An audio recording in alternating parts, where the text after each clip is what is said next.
Bien, iniciamos entonces nuestra tercera clase de curso cómo leer a Tolkien. En la primera clase conocimos a nuestro autor y vimos cuáles eran sus ideales, ¿sí? Sus formas de pensar, cuáles eran principalmente sus motivaciones, y vimos en parte por lo menos esa inclinación suya hacia las lenguas, ¿sí? Como él llegó a dominar varias lenguas, llegó a crear otras tantas. Eh, Vimos en la clase anterior, quizás un poco desordenadamente, eh, pero eh, se buscó hablar un poco sobre la realidad mitológica de Tolkien, ¿sí? Cómo la forma en que Tolkien escribe su libro y cómo la presenta, y cómo él mismo concibe las historias, hacen que él esté más entroncado o que sus raíces sean mucho eh, más clásicas que fantasiosas, ¿sí? Entendiendo el cuento de hadas en su sentido mitológico más profundo, como una explicación profunda de la realidad, porque vimos cómo por aquella frase fantástica que aparece en la película del Señor de los Anillos, de la historia que se volvió leyenda, que luego se volvió mito. La leyenda tiene mucho sentido para aquellos que de algún modo son parte de esta historia, tanto los protagonistas, los que efectivamente eh, participaron de ese momento histórico, como también sus herederos, ¿verdad? Ejemplo, la historia de nuestro país, la historia del Paraguay, en la cual quizás nosotros no tengamos no seamos parte propiamente de ninguna de esas historias que se estudian en el colegio, ni siquiera de la más reciente guerra, la del Chaco. Pero igual nuestra historia está, de cierto modo, unida a esa historia eh, de la guerra por quizás algún familiar nuestro antepasado que haya estado en esa guerra. Pero no deja de ser una cuestión particular por eso, justamente por eso. Lo mitológico, sin embargo, trasciende lo puramente a la aplicación personal y habla de ideas mucho más generales y por consiguiente mucho más profundas, muy aplicables a un grupo mayor de situaciones y de personas. Entonces, el mito, va a decir Lewis, que es como una llave maestra para poder entender la realidad. Tolkien, en ese sentido, es de la tradición de Hesíodo. Ustedes saben que la famosa mitología griega, que concibe todos los dioses, ¿verdad? A partir y que va, bueno, a partir de Cronos, que es el dios del tiempo, vencido por un dios que no recuerdo su nombre, que luego es vencido por, por Zeus, que se constituye en el dios, en el señor de los dioses, y cómo van naciendo los dioses y cómo se van formando y cómo se va creando todo el cosmos a partir de esos dioses. Esa mitología es la mitología que es escrita por Hesíodo, que era un pastor, a quien las musas le inspiraron un canto, y que bueno, y que tiene sobre sus hombros la carga de haber escrito o de haber cantado más bien como poeta, porque fue un pastor convertido en poeta, un poeta que tuvo la labor, o aquel que cargó sobre sus hombros la labor de poder contar el inicio mitológico de, de Grecia, ¿sí? De la gran civilización griega. Y así cada país, cada nación, cada cultura tiene su, su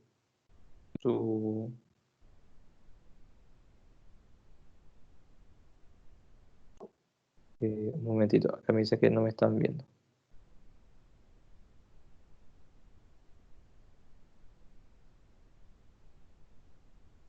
El Paraguay también tiene su mitología, ¿sí? Nosotros tenemos allá los inicios con Tahuí-Queraná, ¿sí?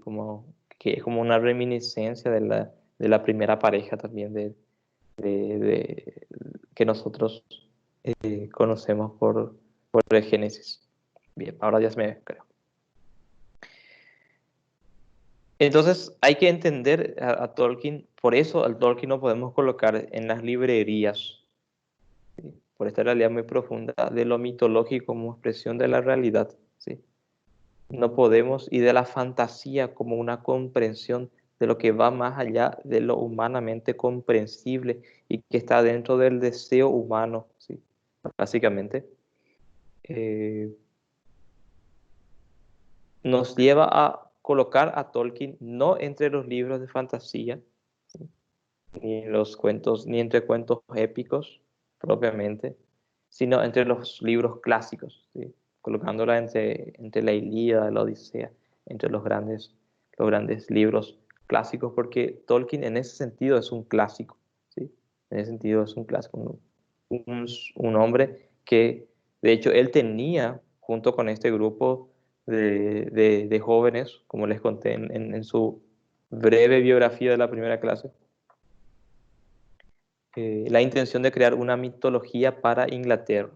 Inglaterra no tenía una mitología propiamente. También porque Europa, eh, la constitución europea así, de naciones y de países y de territorios fue mutando a lo largo de los siglos y Europa quedó como así emplazada en un lugar, pero desconectada de una realidad ancestral que le diera una identidad propia, por lo menos histórica, mitológica, como si lo tenían los celtas en Escocia o si los tenían los franceses con la antigua Galia, o los españoles con la antigua Hispania, y toda esa mitología que generó esos países que dan consistencia a esos países. Tolkien y sus amigos del TSBS, eh, que se deshizo por la guerra porque solamente Tolkien al final quedó vivo y otro, Weisman, solamente quedaron vivos. Eh, Tenía la intención de crear una mitología eh, para Inglaterra. O sea que la magnanimidad de Tolkien radica principalmente en eso, ¿sí? De que él apuntó al sol, ¿sí? Hay una frase que se suele decir, que se suele usar cuando somos llamados a veces a hacer grandes obras, ¿sí? Cuando esas obras, ¿sí? Que pueden ser grandes o pequeñas, pero quizás un poco audaces, digamos, a veces esas obras están condenadas al fracaso, ¿sí? Por más que tengamos ilusión en hacerlo o tengamos gran, gran deseo de realizar una obra que a los ojos del mundo puede ser medio loca.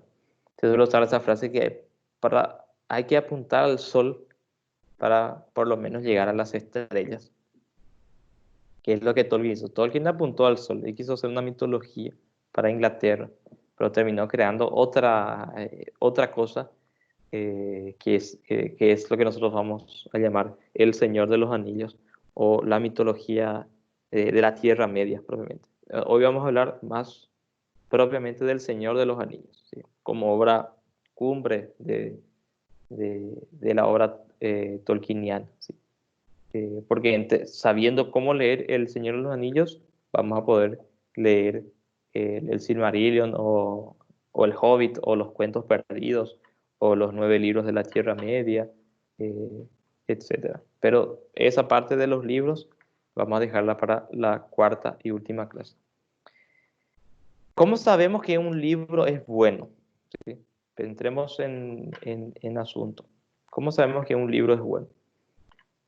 A mi modo de ver, hay dos condiciones, digamos, para que el libro sea bueno.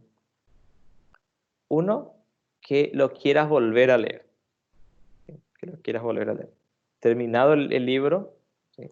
Tengas esa sensación de, no, este libro yo tengo que volver a leer.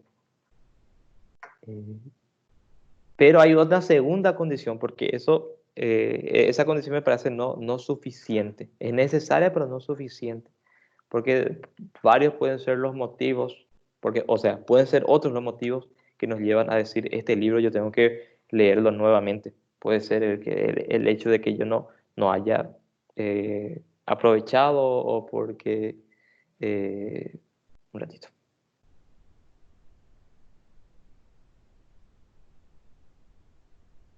O porque piense que el, el libro, o porque piense simplemente que es un libro que yo tenga que yo podía haber sacado mayor provecho. Me parece que ahí pueden haber otros motivos, pero la segunda condición que yo considero para que un libro sea bueno es que un libro bueno, al leer la segunda o la tercera o la cuarta vez, siempre te da esa sensación de que estás leyendo por primera vez. ¿Sí? Es como y esa cualidad tienen los libros clásicos, de ir como que creciendo a la medida que las leemos. ¿Sí? Quizás hayan tenido ustedes esa sensación alguna vez cuando leyeron un libro por segunda vez, con aquella sensación de haberlo leído como si fuera la primera vez, con cosas que ya leyeron, pero que pasa eso mucho con las escrituras también, ¿verdad? De hecho, pasa en grado sumo con la escritura, porque todas las veces que leemos las escrituras, siempre da esa sensación de que estamos leyéndola por primera vez, aunque sepamos de memoria ciertos pasajes. Tolkien tiene esa peculiaridad, porque estamos ante un libro, El Señor de los Anillos, ¿sí? Hablando del Señor de los Anillos, de que, bueno, yo dije que los libros crecían, no es que los libros crecían propiamente, en realidad uno va creciendo con los libros y uno se va haciendo más sensible a ciertas partes del libro, de acuerdo a lo que uno también, de acuerdo a su propio bagaje, ¿sí? De su vida, ¿sí? Lo que fue cargando con su propia vida. A Tolkien llevó 12 años escribir El Señor de los Anillos y otros 5 para poder eh, corregirlo. O sea que estamos hablando de un trabajo de 17 años, más los 2 años de, de edición, ¿verdad? Pues ustedes saben que en ese bienio se editaron o se publicaron los 3 libros eh, del Señor de los Anillos, ¿sí? Uno en el 45 y los otros dos en el 46. No, en el 56. En el 56 y en el 57. Eh, entonces, lo primero que tenemos que hacer, entonces, entendiendo que es un gran libro, ¿sí? Porque es de aquellos libros que una vez terminados tenemos la sensación, de este libro tengo que volverlo a leer. Y al leerlo por segunda vez, tenemos la impresión de que lo estamos leyendo por primera vez porque hay cosas que nos sorprenden, ¿sí? Porque esa es otra cualidad también propia de los grandes libros, el de sorprendernos constantemente. ¿Sí? Nosotros perdimos un poco, como dije la clase pasada, la capacidad de sorprendernos. Eh, perdimos esa capacidad porque justamente por ese conocimiento científico de las cosas. ¿Sí? Científicamente, el sol mañana se va a poner, ¿sí? Pero no sabemos si nosotros vamos a poder contemplar ese sol. En estos días, justamente el amanecer estaba cargado con unos colores muy vivos, ¿sí? Por lo menos aquí. Eh, había hasta incluso, hubo un día en que yo pensé, estamos teniendo un segundo amanecer, porque el sol de la mañana tiene una capacidad muy impresionante de pintar las nubes de un color que yo creo que ningún pintor en el mundo puede igualar. Llegar a ese color eh, rosa, pero con una carga azulada, pero de lejos parece medio naranja y es un tono así, es realmente una cosa muy bella. Entonces, en estos días el sol, salió el sol. Estaba una tira de nubes así, un poco más arriba del horizonte. Salía el sol, iluminó todas esas nubes con esos colores tan vivos y tan bellos. Luego se puso detrás de esas nubes y como que volvió a salir por encima de esas nubes, como que hubo un segundo amanecer, ¿sí?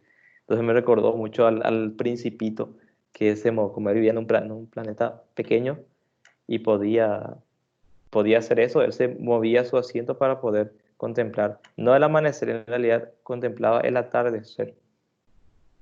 Y llegó un día, porque estaba nostálgico él, y estaba un día tan nostálgico que vio el atardecer 46 veces, según cuenta el mismo Principito.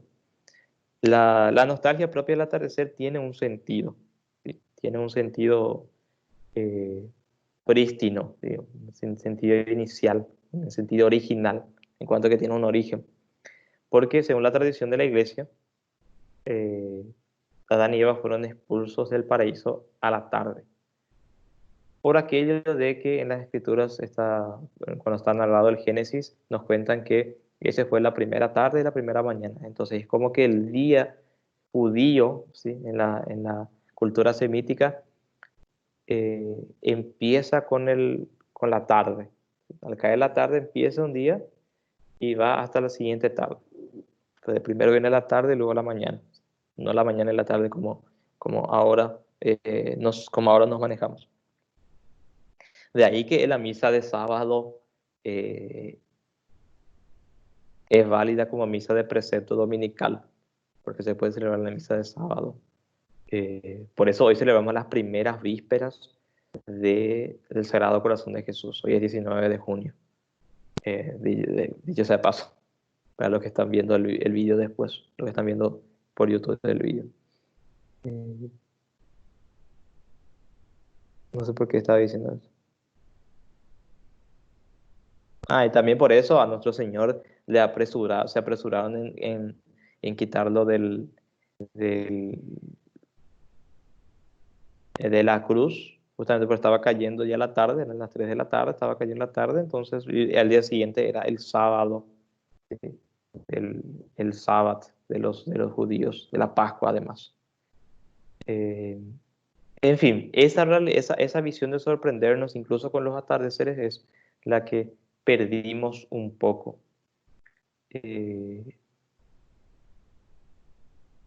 Entonces, entrando en materia, todo esto fue como una especie de introducción.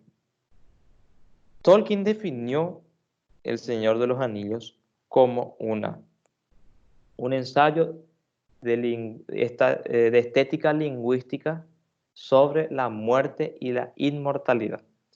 Vamos a desglosar un poco esa. Entonces, esta clase va a tratar básicamente de desglosar toda esta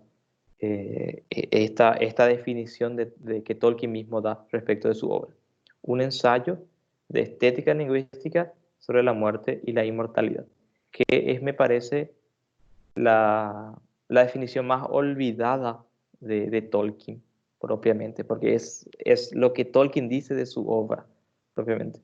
Claro que una obra, así cuando requiere ser explicada, entonces generalmente las obras de arte, las que son propiamente obras de arte, no necesitan explicación. Basta contemplarlas y entender el sentido de ellas, el ser de ellas.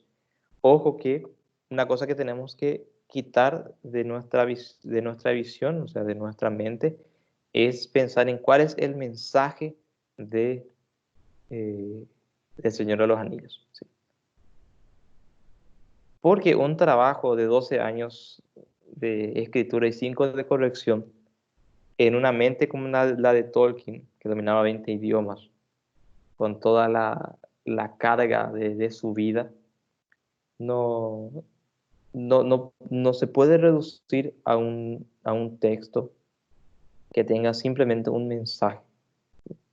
La genialidad de Tolkien está en escribir un libro que nos explica de cierto modo el ser de las cosas, ¿sí? Y en este caso el ser, ¿sí? O sea, la profundidad entitativa, hasta si se quiere, ¿sí? O sea, que estamos hablando, básicamente estamos hablando de realidades metafísicas muy profundas, de la muerte y la inmortalidad a partir de una estética basada en esta capacidad única, ¿sí? En el hombre de la comunicación lingüística a través de las lenguas, ¿sí? O sea, nosotros estamos hablando de una metafísica del ser de las cosas, eh, en aquella confrontación, si queremos, de muerte e inmortalidad a partir de realidades lingüísticas, ¿sí? Y no solo de realidades, sino de estéticas lingüísticas. Desglosemos entonces esas palabras.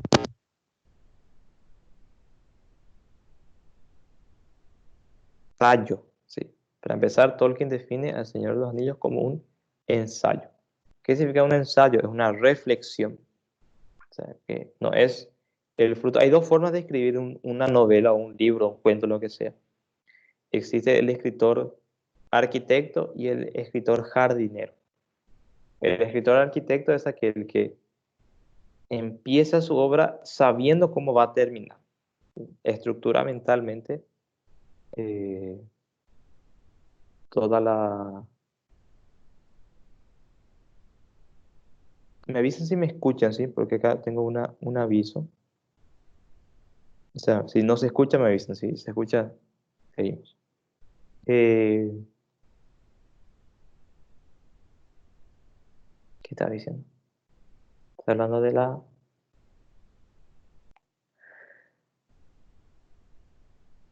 Que es una reflexión, sí. O sea, que es el ensayo es una reflexión. Estamos hablando de un libro reflexivo. ¿No era eso que estaba diciendo? Bueno, o sea que eh, lo primero que tenemos que saber es que estamos ante un libro de sesudo, digamos, ¿sí? Que es el resultado de un, de un trabajo intencionado, ¿sí? De que Tolkien tuvo intención de hacer eso. Ah, ya se estaba hablando sobre el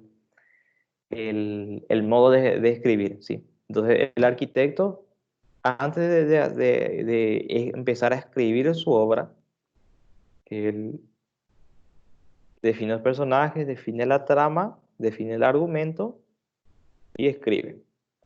La novela va a tratar sobre este personaje que va a tener, esto va a estar en esta situación, que va a tener estas dificultades, que va a resolver esas dificultades de este modo, porque va a aparecer este otro personaje y va a terminar de este modo. Listo.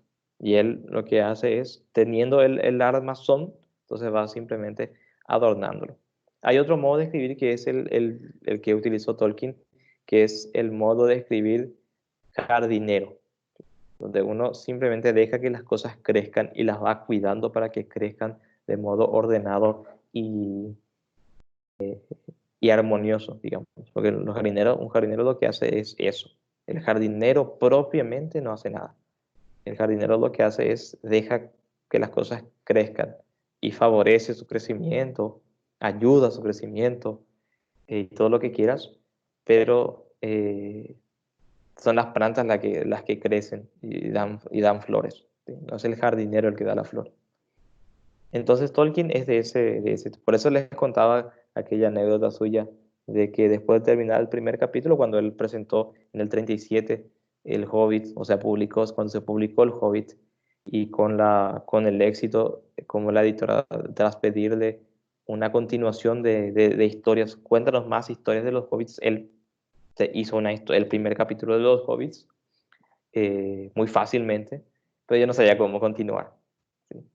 De hecho, en esos primeros capítulos, eh, todavía se muestra como al anillo como una cosa bastante benevolente, ¿sí? Como una cosa así, hasta que si se quiere, no tan importante para la trama, porque justamente, por lo menos en los manuscritos, dicen que, los que leyeron manuscritos, yo no leí, que eso se nota incluso mucho más, ¿sí? De la poca importancia que implica el anillo. Luego, a la medida que va escribiendo, él va creando, porque de hecho hay muchas cosas que los especialistas de Tolkien nos cuentan, de que, por ejemplo, los elfos al inicio eran gnomos, ¿sí? O que... eh, o que Tom Bombadil tenía mucho más protagonismo hacia el final de la obra, ¿sí? O que fue intención. O, por ejemplo, algunas cosas que realmente son impresionantes, que Tolkien mismo cuenta, que él escribió la palabra, mientras escribía, cuando aparecía el nigromante, él colocó una nota al costado y dijo, ¿qué es un nigromante? ¿Sí? Él mismo no sabía que era un nigromante. Lo mismo los hobbits, ¿sí? En un agujero en un agujero en el suelo había un hobbit, pero no sabía lo que era un hobbit. Tuvo que descubrir qué significa un hobbit. En ese sentido, Tolkien es un inventor, ¿sí? De hecho, eh, el hallazgo propiamente, ¿sí? La invención propiamente, o sea, la creación propiamente es una invención o un hallazgo, si miramos la etimología. Bueno, Tolkien entonces era un jardinero, es como él dejó que sus pensamientos, ¿sí?, afloren, ¿sí?, en su obra. Eh, y nos tiene que sorprender que toda la consistencia interna de la obra pueda venir de un solo hombre, eso realmente es impresionante. Es en un ensayo de estética lingüística. Estética es una palabra bastante, junto con el amor, digo, es una de las palabras más prostituidas, de las ideas más prostituidas. Eh, Nosotros tenemos una idea del amor muy, muy desacertada, muy desacertada. Porque queremos reducir el amor a la cuestión sentimental, porque es lo que nos venden en todo lo que va alimentando nuestro imaginario. Nosotros tenemos un conjunto de imágenes en nuestra mente, ese conjunto de imágenes que tendría que ser guiado por la noción común que nos dan los cuentos de hadas, es en nuestros tiempos, nosotros, ¿verdad? Los de mi generación ya, quizás menos que bueno, mucho menos que los niños de la época actual, 2020, estamos en 2020. Esas mentes son, el imaginario de ese son llenadas por las imágenes de las redes sociales y de la televisión, de las propias películas, ¿sí? Las propias películas atrofian esa capacidad incluso de la imaginación de los chicos, porque por eso hay algunos que se resisten a ver la película Señor de los Anillos antes de ver el libro, o de leer el libro, digo bien. Porque al ver la película, ellos ya guardan, sin necesidad de hacer ningún tipo de esfuerzo, una figura de Gandalf o de Frodo o de Aragorn o de qué sé yo, de cualquiera de los personajes, ¿sí? Como son los elfos, como es Mordor, como es la Ciénaga de los Muertos, como es Minas Tirith, cómo es el abismo de Helm, eh, cómo son los caballos de Rohan, cómo es Galadriel. Y cuando leen el libro, entonces leen el libro y se imaginan, porque cuando uno lee un libro uno se imagina las escenas, sobre todo en Tolkien que describe también. Entonces uno queda con esa imagen. Los que leímos primero el libro y luego vimos la película, a veces quedamos realmente muy decepcionados con algunos personajes porque no eran como nosotros nos lo imaginamos. Otras sí nos superaron, sí, propiamente. Cinematográficamente nos superaron, pero otras no. Eh, yo quedé un poco decepcionado con Galadriel. Me parece que Galadriel iba a ser un poco más majestuoso, un poco más, más virginal, digamos. ¿Sí? También porque a veces se asocia a Galadriel con la Virgen.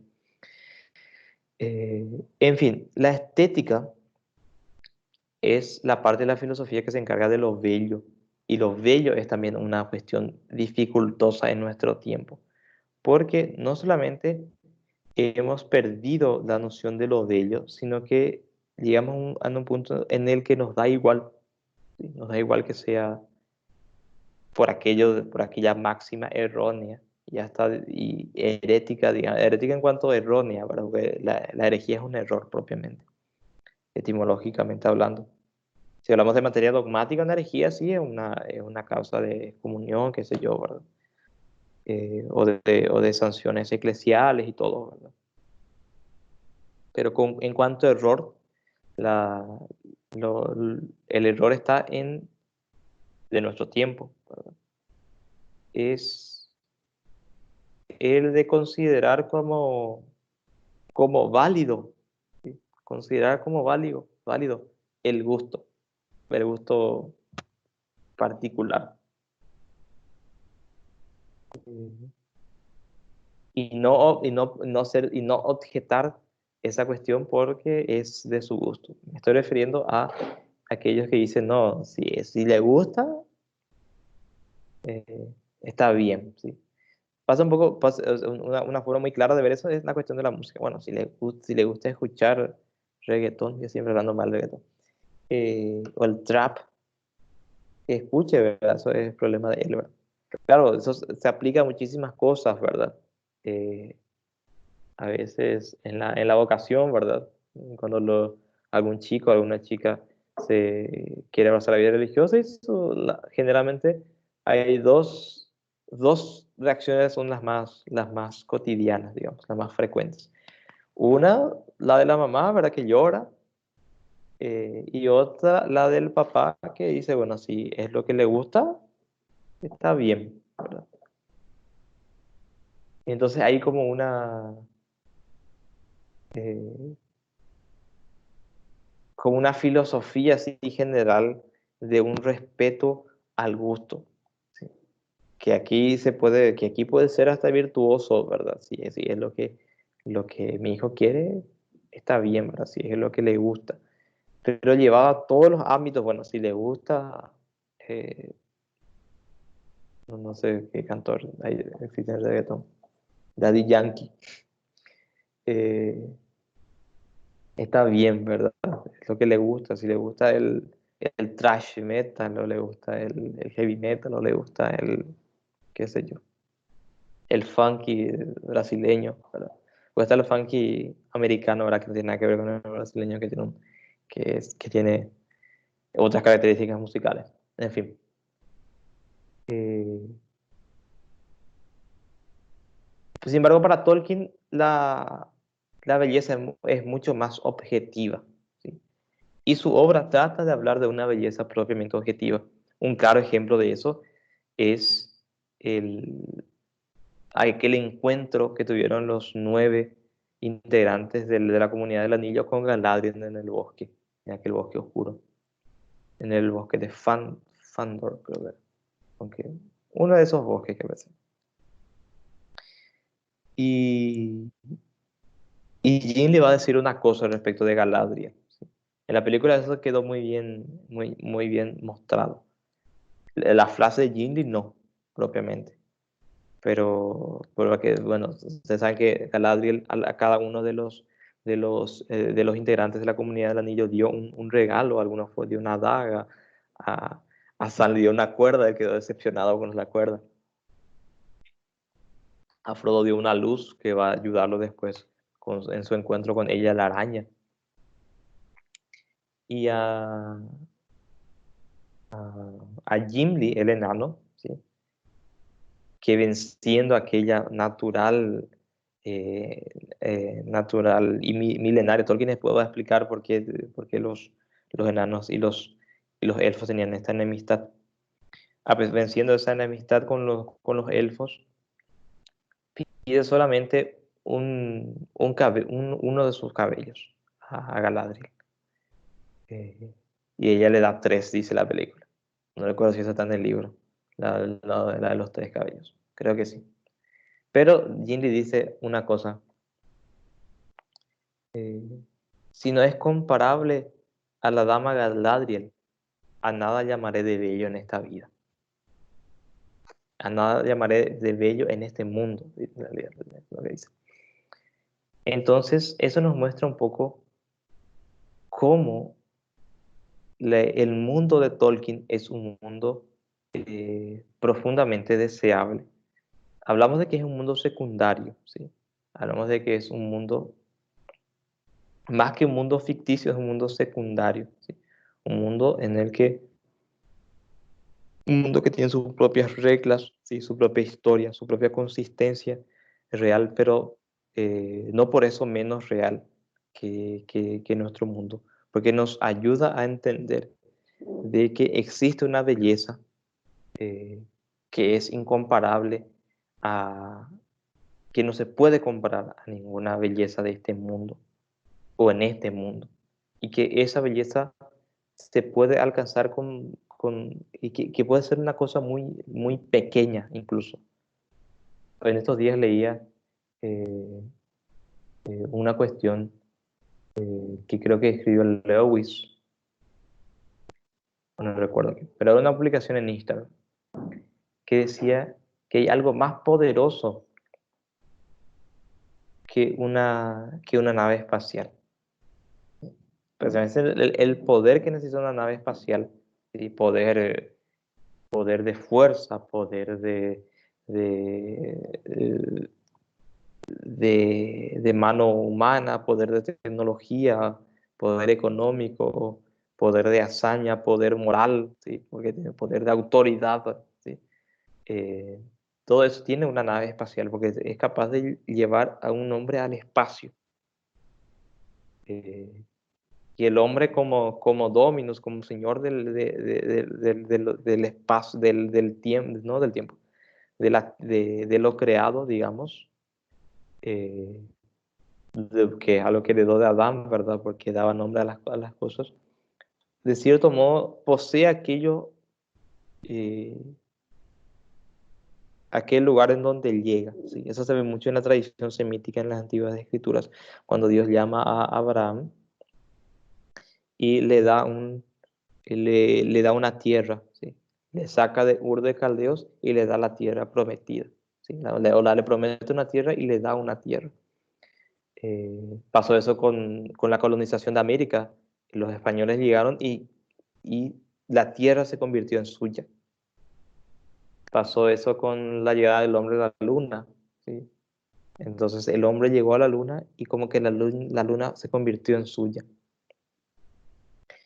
Eh, entonces lo mismo pasa en el espacio, digamos. ¿Sí? Entonces es como que el hombre al llegar al espacio, con todo lo que eso significa, es como que se hace dueño del espacio. El espacio le pertenece desde ese momento. Pero el astronauta tiene añoranzas de su familia. O sea que hay algo mucho más poderoso que esa nave espacial, ¿sí? O que la tecnología, o que la fuerza que lo llevó hasta ahí. Más poderoso que eso, ¿sí? Que no pudo, que no pudo, que venció ese poder, es el, el deseo de estar con su familia, ¿sí? Que es más poderoso que eso. Por supuesto que la publicación te lo decía con menos palabras y de modo mucho mejor que lo que yo intenté decirlo aquí, ¿verdad? Voy a ver si encuentro y les mando. Estamos entonces ante una obra que trata de objetivizar la belleza, de que la belleza es objetiva, que la belleza es objetiva. Una de las discusiones que yo tuve con los profesores en mi estudio de música, pues yo hice música en la universidad, fue con relación la, a la belleza objetiva, ¿sí? O sea, a la no subjetividad de la belleza. Entonces, eso es referente a, porque ustedes saben que hay combinaciones de sonidos, ¿sí? En la música. ¿No? Yo puedo tocar un do con un mi, ¿verdad? O un sol con un si, o un mi bemol con un la bemol, y juntos producen un sonido que se llama sonido consonante, o sea que son agradables al oído el que yo cante dos notas al mismo tiempo, y que son sonidos consonantes. Pero hay algunas combinaciones que son la cuarta aumentada, la segunda menor, ¿sí? Los que son músicos quizá entienden un poquito, los que no, no se preocupen que no va a ser esto una clase de música. Hay otros sonidos que son sonidos disonantes, ¿sí? Que juntos son desagradables. Y en la música moderna se está empezando a usar cada vez más los sonidos consonantes. Entonces, esto con Schoenberg allá por el inicio del siglo pasado, comenzó una teoría de que no hay que distinguir los sonidos entre sonidos consonantes y disonantes, sino que entre consonancias cercanas y consonancias lejanas. O sea que todo es consonancia, incluso aquel sonido desagradable, aquella combinación de sonidos desagradables. Eh, y el profesor me decía, no, porque la belleza es subjetiva. ¿Sí? No existe lo bello propiamente, lo bello depende de cada, porque para mí puede ser bello, pero para vos puede ser desagradable. ¿Sí? Entonces, yo hasta ahora recuerdo la respuesta que le di al profesor porque estábamos fue un examen. Es de esos profesores que complican la existencia, pero que te ayudan, ¿verdad? Porque hacen que la materia sea muy exigente eh, y entonces te saca lo máximo. Era un examen de 100 puntos, una parcial de 100 puntos. ¿Se imaginan lo que eran las finales suyas? Yo hice 97 porque me equivoqué en algún intervalo así, bueno, dictados armónicos. Eh, y él al final de que él dio los puntajes, entregó los exámenes, él dijo eso. Entonces empezamos una discusión con él, discusión así, ¿no? Como conversamos sobre esa cuestión. Y él venía, no, porque la belleza objetiva, la música en sí es subjetiva, eso depende de cada uno. Entonces yo le dije, entonces profesor, vos tenías que haberme puesto un 100, dijo, porque para mí, subjetivamente, era una tercera mayor, aunque haya sonado una tercera mayor. Entonces yo tenía que tener 100 puntos porque subjetivamente para mí fue eso. Le dije. Y como dicen todos los profesores, así cuando tienen argumentos, muy buen punto a considerar. O sea, no me respondió. Entonces estamos nosotros, para Tolkien la belleza es objetiva. Entonces, ensayo de estética, es un ensayo de estética lingüística, de una estética lingüística. No estamos hablando de cualquier cosa bella, sino de una cosa bella en específica que es la lengua. ¿Sí? Y ahí entramos en materia mucho más profunda, porque Tolkien es un filólogo con todas las letras, con todo lo que eso implica. Filólogo significa eh, ustedes saben, filosofía es el amor a la sabiduría, todo lo que sea filo significa amor o inclinación especial a. Entonces, y logos es la palabra propiamente, una palabra griega para designar la palabra en su sentido más profundo, ¿sí? En su sentido más significativo, ¿sí? Entonces, filólogo es probablemente un amante de la palabra. Hoy en día ya no existen los filólogos, ya no existen facultades de filología. Si uno quiere estudiar filología española, uno estudia estudios españoles, o filosofía inglesa se llama estudios ingleses. Si no existe más propiamente la filología también porque los programas de estudio, perdón, eh, cambiaron. Entonces era un filólogo en el sentido, ¿recuerdan aquel pasaje donde él se encantaba con cómo sonaba el finés de Finlandia cuando iba al colegio? Veía los nombres en finés en los vagones del tren. Porque él como filólogo tenía un oído muy particular para la cualidad fonética de las lenguas. Ustedes notan, no sé si alguno de ustedes habla una lengua más, ¿verdad? Bueno, todos nosotros hablamos el guaraní, ¿verdad? Quizás sea una cosa muy cotidiana, pero la voz cambia cuando cambiamos de idioma. ¿Sí? La voz en guaraní parece que es más nasal. ¿Sí? Quizá algunos de ustedes, creo que la mayoría son de ahí de la frontera, hable portugués. Y también cuando se va a hablar en portugués, también como que la voz cambia. ¿Sí? El inglés tiene su propia sonoridad, el francés tiene su propia sonoridad, el italiano tiene una sonoridad muy, muy propicia. Y la sensibilidad para ese idioma, que para nosotros es algo, hasta que tenemos que hacer un esfuerzo por eso, por distinguir el inglés británico del inglés americano, por ejemplo, que para los neófitos no hay ninguna diferencia, pero cuando uno estudia un poquito y conoce un poquito más de idiomas o tiene un mejor oído para los idiomas, uno puede distinguir eh, o como hablan los que son ya por la región de Villarrica también, ¿verdad? Tiene una sonoridad, ¿sí? Que en realidad no es otra lengua, pero bueno, también podemos aplicar. Tolkien tenía una cualidad de sensibilidad sonora, por eso si nosotros escuchamos en las películas se ve muy bien cómo cuando habla el elfo, cuando hablan los elfos en la lengua élfica, tienen un aire de sobrenaturalidad muy marcado.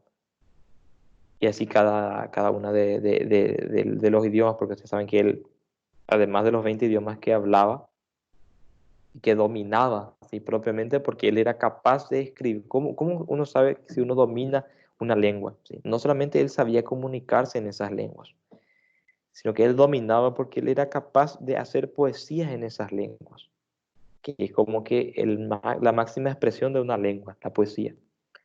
Se cuenta que él hacía poesías hasta en gótico. El gótico es una lengua muerta, del cual sobraron unas 800 palabras solamente. Solamente 800 palabras. Y él con eso era capaz de hacer poesías. Eh,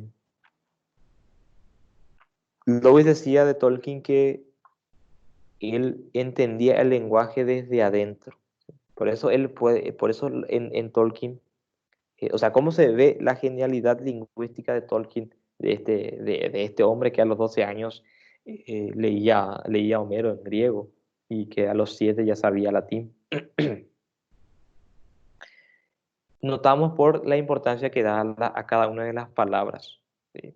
Cada una de las palabras, porque es un amante de logos, y como amante de logos, cada palabra es una joya para él, y la usa en el mejor sentido posible y elige la mejor opción posible para cada una de las frases. ¿Sí?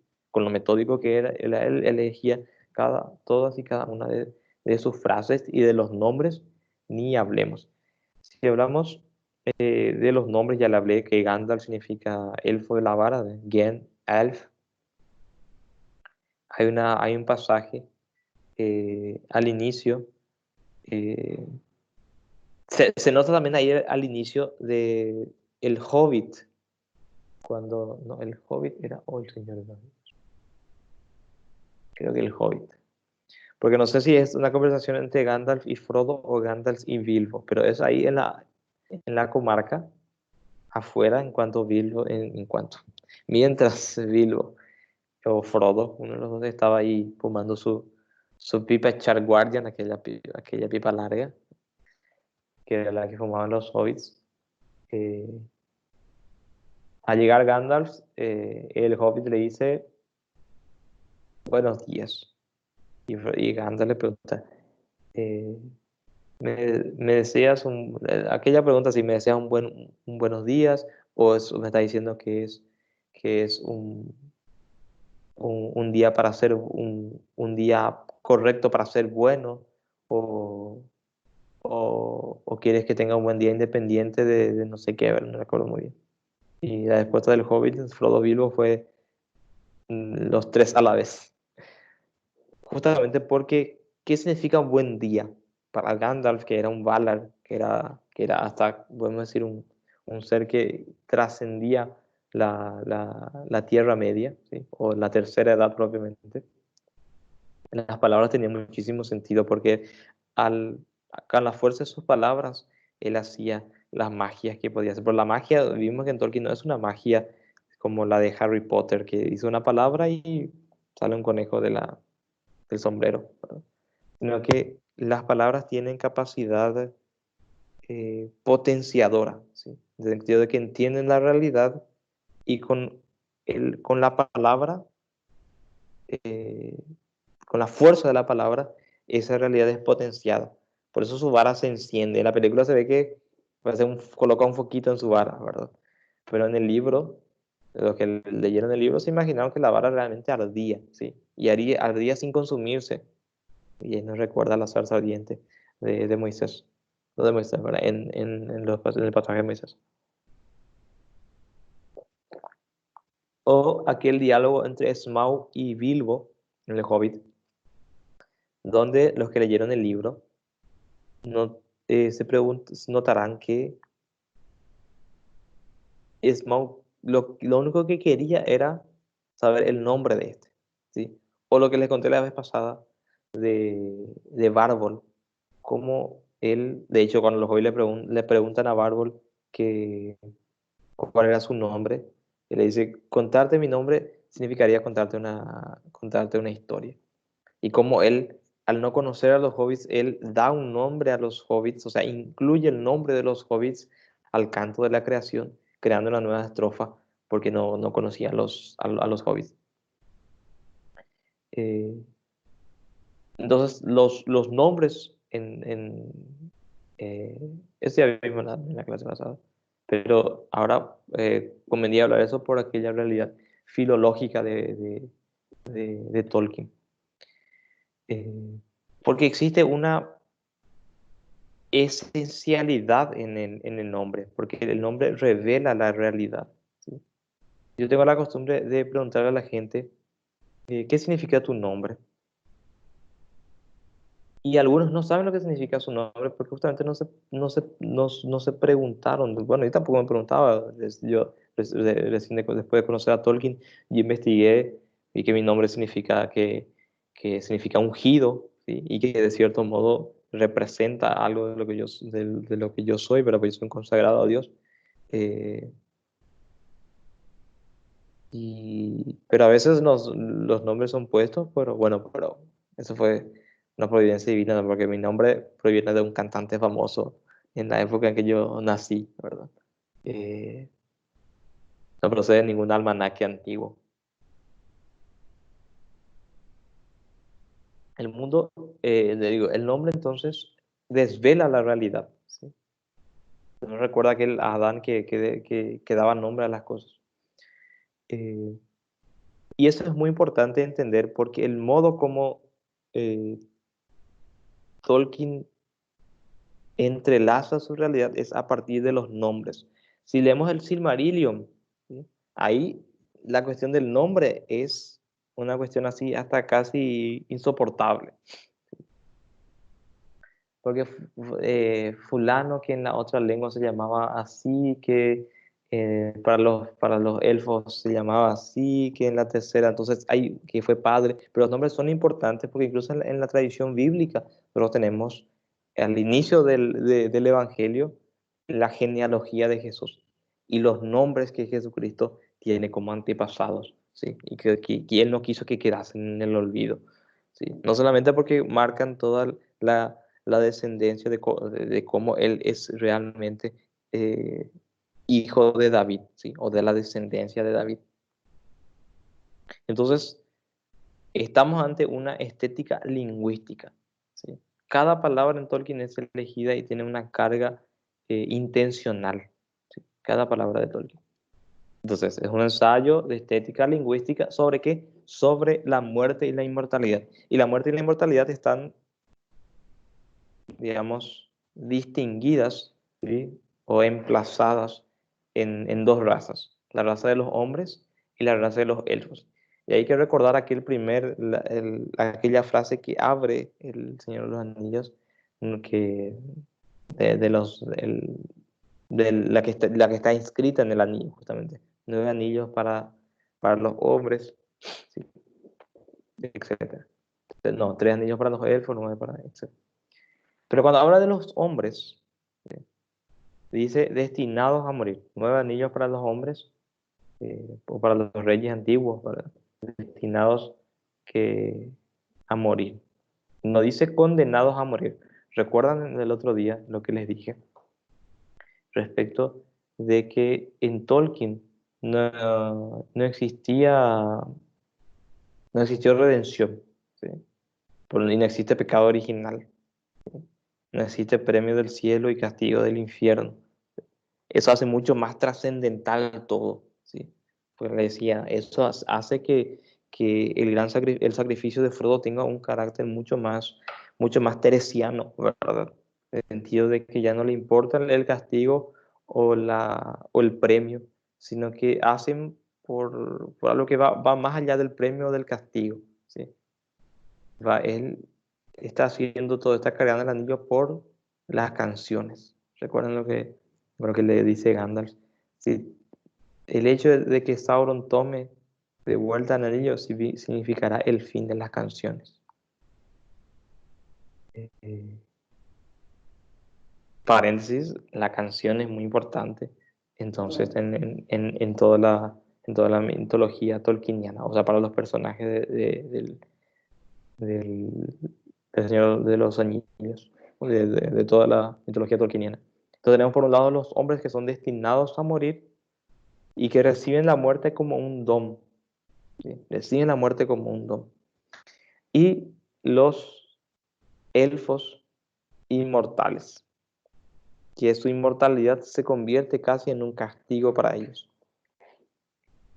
Eso se nota muy bien entre Beren y Lúthien en el Silmarillion. Luego se publicó el año pasado, creo, el libro de Beren y Lúthien, un libro solamente de su historia, que es la historia el de amor entre un hombre y una elfo, o un elfo, no sé cómo se dirá.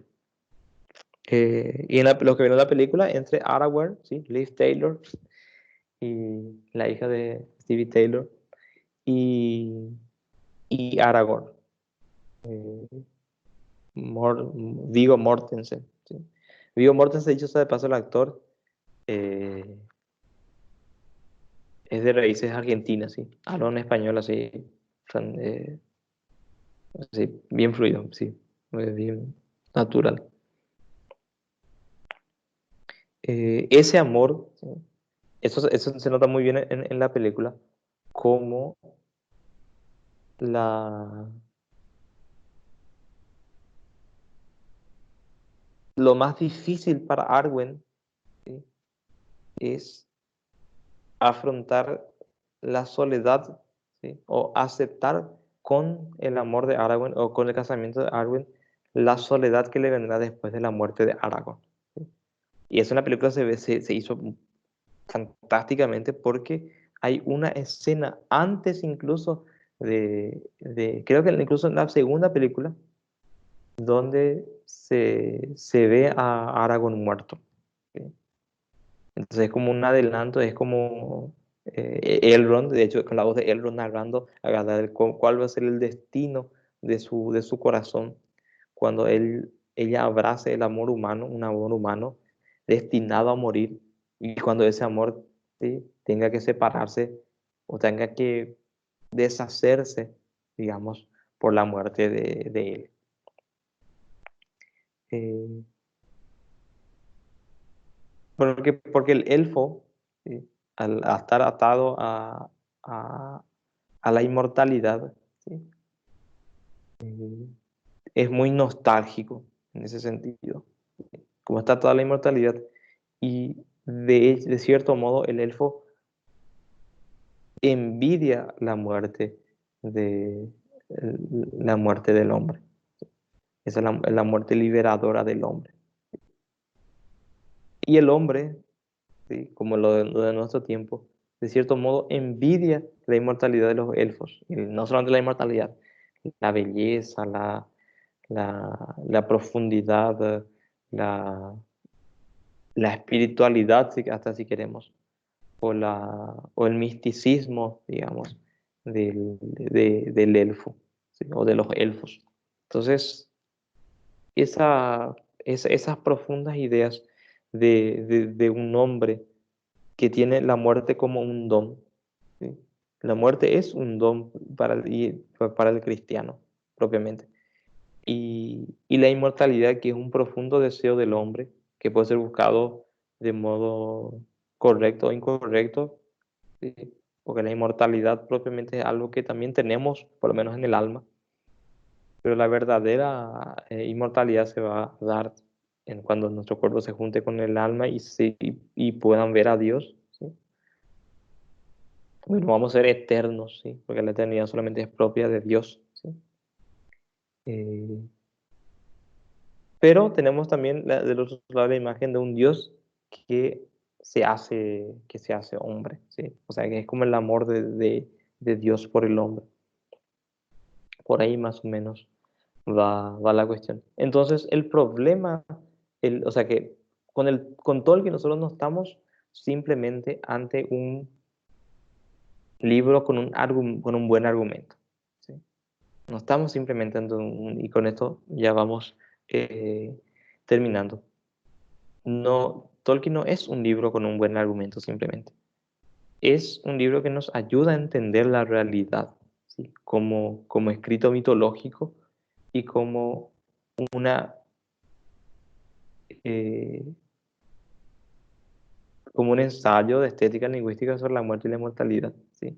Y de muerte, Tolkien puede hablar con muchísima propiedad porque su padre murió a los 4 años, su madre murió a los 12 años, estuvo en la Primera Guerra Mundial, ¿sí? Y estuvo en contacto con la muerte y vio la muerte y, y muchísima gente, muchos de los suyos murieron, ¿sí? El contacto con la muerte solamente se puede dar así con ese tipo de contactos, ¿sí? Hasta que no se muere alguien de tu familia, así cercano, uno no tiene muchas ideas, una idea clara de lo que es la muerte propiamente. Entonces, por eso Tolkien puede hablar muy bien sobre eso. Y el mundo tolkieniano, la Tierra Media que Tolkien creó, es un mundo profundamente deseable, ¿sí? Es un mundo profundamente deseable. ¿Cuál es lo cautivante? No solamente es la narrativa o el argumento, sino que Tolkien nos lleva en un mundo secundario, todos sabemos, pero es un mundo deseable. Es un mundo deseable en el que los personajes se mueven más allá del castigo o o del, o del premio, que son capaces de grandes sacrificios para que permanezcan las canciones de su pueblo. Estamos en un mundo donde,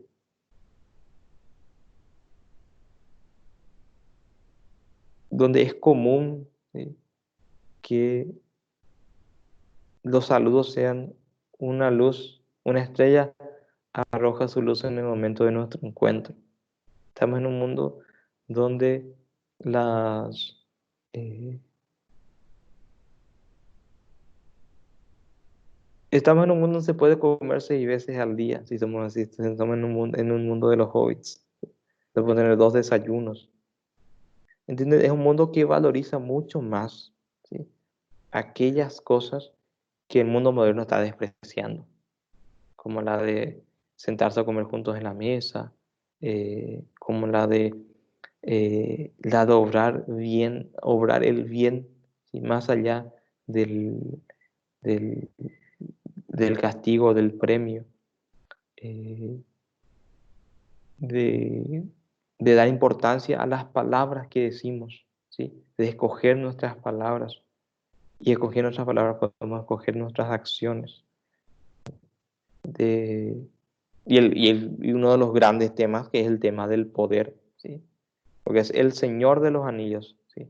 El Señor que busca el poder a través de un anillo. Ese anillo es el que le va a dar el poder, eh, pero le va a dar la potestad, ¿sí?, pero no la autoridad propiamente, ¿sí? Eh, Frodo al final, él fue a los puertos grises porque el hecho de llevar el anillo hasta el mismísimo centro del monte del destino le da una autoritas, una autoridad para poder eh, heredar algo que es propio de los elfos, ¿sí?, el ir hasta Valinor, ¿sí? Eh, por eso les decía que es un mundo profundamente deseable. Lo cautivante de Tolkien, del Señor de los Anillos, es que nosotros queremos estar allí. Nos gustaría estar en la comarca, nos gustaría ver el árbol florecido de Gondor, nos gustaría ver los caballos de Rohan, nos gustaría estar en alguno de los cumpleaños magníficos de Bilbo, nos gustaría ver las, eh, los fuegos artificiales de Gandalf. Algunos, quizá todos, algunos nos gustaría eh, probar la cerveza de los enanos, ¿sí?, o ver el tesoro de Smaug, o, o- o ver las piedras preciosas de las montañas de los enanos, o, o hablar con un árbol, sí, simplemente, sí. Hablar con un árbol que te cuente sus historias, sí, las historias de cuando el mundo empezaba. Todas esas cosas son profundamente deseables. Todas esas cosas son profundamente deseables. Y porque así como el atardecer nos recuerda en un momento prístino, perdido, ¿sí? En el que las cosas funcionaban de modo diferente. eh, Porque el atardecer no solamente nos recuerda el momento en que nosotros dejamos el paraíso, nos recuerda una realidad mucho más profunda, que, que nosotros, de cierto modo, eh, o sea, que de cierto modo Dios se deja vencer. De cierto modo Dios se deja vencer. El sol siempre representó a Dios. Y ustedes saben que la Tierra es nada comparado con el Sol. El Sol es 150 veces más grande que la Tierra. Sí, 150 creo que es. Mamá siempre repetía eso. No recuerdo si 150, 150.000. 150. Pero al atardecer, la Tierra, que es 150 veces menor que el Sol, vence al Sol. Y el Sol se deja vencer. Y es el único momento en donde nosotros podemos mirar al Sol sin protección, ¿verdad? Porque ninguno de nosotros puede mirar al Sol al mediodía. ¿Sí? Ninguno de nosotros puede mirar al Sol. Pero el atardecer sí. El atardecer sí, ¿verdad? Es símbolo de un Dios que se deja vencer, ¿sí? Para poder, que se deja vencer en la cruz, ¿sí? Con su muerte, por algo que es infinitamente inferior a él, que son los hombres, se deja matar por los hombres. Y y bueno, se genera entonces esa oscuridad propia de la noche, pero en el momento de mayor oscuridad de la noche, en ese mismo momento empieza a salir el sol y empieza a vencer otra vez, nuevamente, con el amanecer. Por eso la luz del amanecer es muy diferente a la luz del atardecer. La luz del amanecer hace que todas las cosas adquieran un color mucho más vivo. Por eso la mañana es más viva, ¿sí? Es como tiene ese carácter primaveral siempre. Y el atardecer, por el contrario, tiene aquel carácter nostálgico, otoñal, de que las cosas no se van iluminando, sino que las cosas se van oscureciendo. Esas son las profundas ideas que, que tenemos que nosotros meditar constantemente y que la lectura de Tolkien nos puede ayudar. Muy bien, les agradezco mucho por su atención nuevamente. Nos vemos el próximo jueves. eh, y si tienen alguna pregunta, eh, de cualquiera de los temas, de cualquiera de los días, ¿sí? Todas esas preguntas anótenlas y vamos a responderlas en la última clase. Muy bien, buenas noches a todos y que tengan un buen descanso y feliz día del Sagrado Corazón de Jesús.